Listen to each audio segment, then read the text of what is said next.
দর্শক, প্রফেসর ইউনূস সরকারের এক বছর মেয়াদ পূর্ণ হয়েছে গতকালকে এবং এক বছর মেয়াদ পূর্ণ হওয়ার প্রেক্ষাপটে এই সরকারের সফলতা এবং ব্যর্থতা নিয়ে চুলচেরা বিশ্লেষণ হচ্ছে।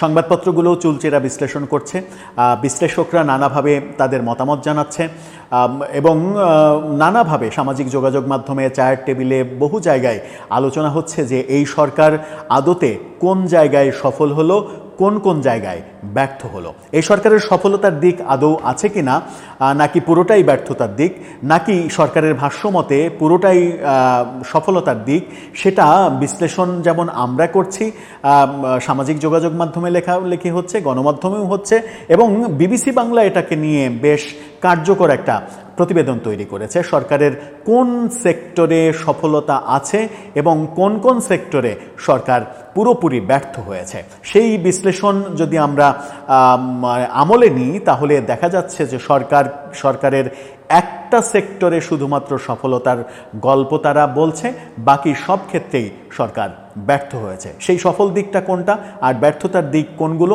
সেগুলো নিয়েই আলোচনা করব এই ভিডিওতে। থাকবেন পলিটিক্স টিভির নিয়মিত আয়োজনে।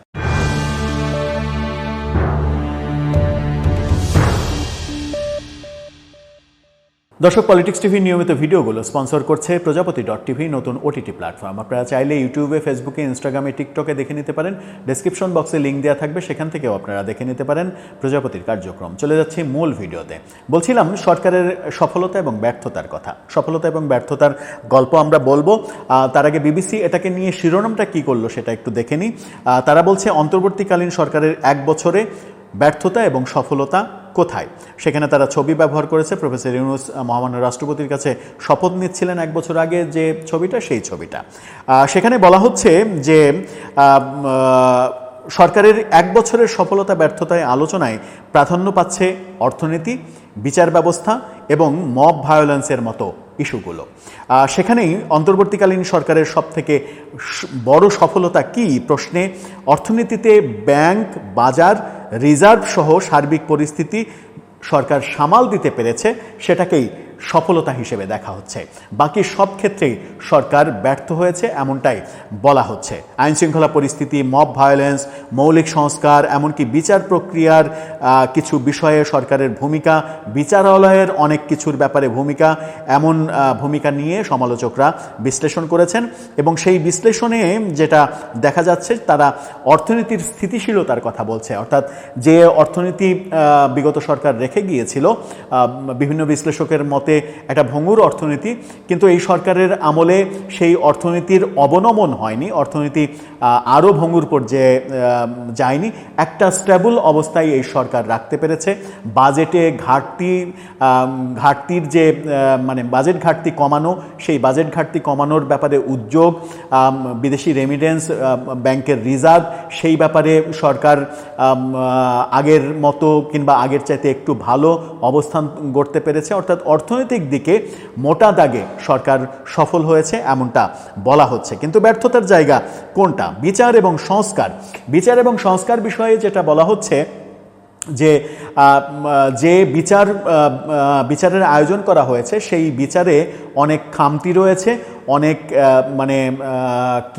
অবহেলার ব্যাপার রয়েছে এবং অনেক প্রিপারেশনের অভাব যেমন রয়েছে, তেমনি বিচারগুলো প্রশ্নবিদ্ধ হতে পারে এমন কার্যক্রমও রয়েছে। সরকারের বিচারের কাজে যারা রয়েছেন তারা যে ব্যাপারগুলো আনছেন সামনে এবং বিচারকে কেন্দ্র করে শেখ হাসিনার পক্ষে বেশ হাস্যকর আইনজীবী নিয়োগ দেয়া, এর আগে একজন আইনজীবীকে নিয়োগ দেওয়া হয়েছিল যিনি সরাসরি গত বছর 5 আগস্ট যে বিপ্লব, সেই বিপ্লবের পরে শেখ হাসিনার বিপক্ষে বাজার গরম করা ফেসবুক পোস্ট একের পর এক দিতেন, সেরকম একজন ব্যক্তিকে তার আইনজীবী নিয়োগ করা হয়েছিল। পরবর্তীতে তাকে আবার পরিবর্তন করা হয়েছে।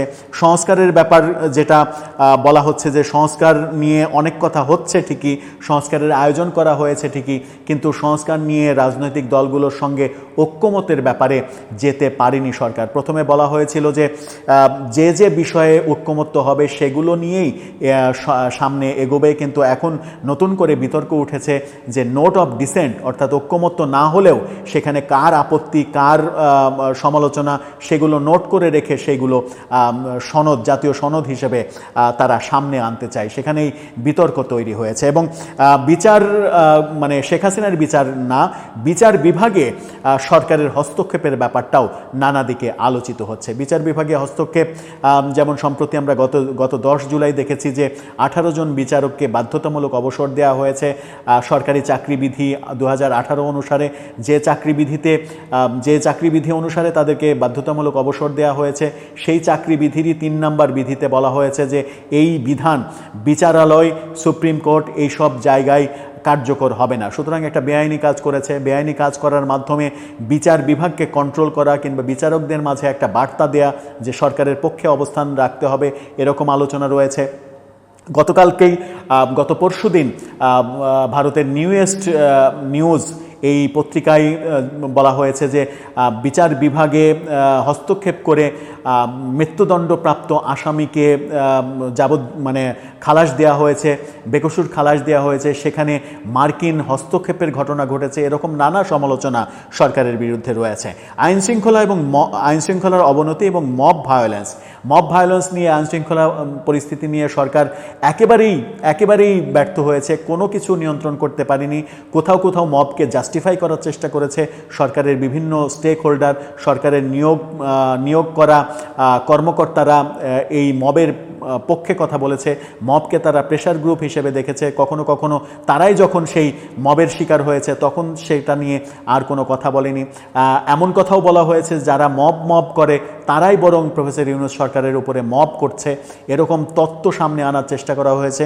অর্থাৎ আইনশৃঙ্খলা পরিস্থিতির একেবারে চরম অবনতি। গতকালকেই আমরা দেখেছি, খবরে এসেছে, ইত্তেফাক খবর করেছিল যে 24 ঘন্টায় 7টি খুনের ঘটনা ঘটেছে।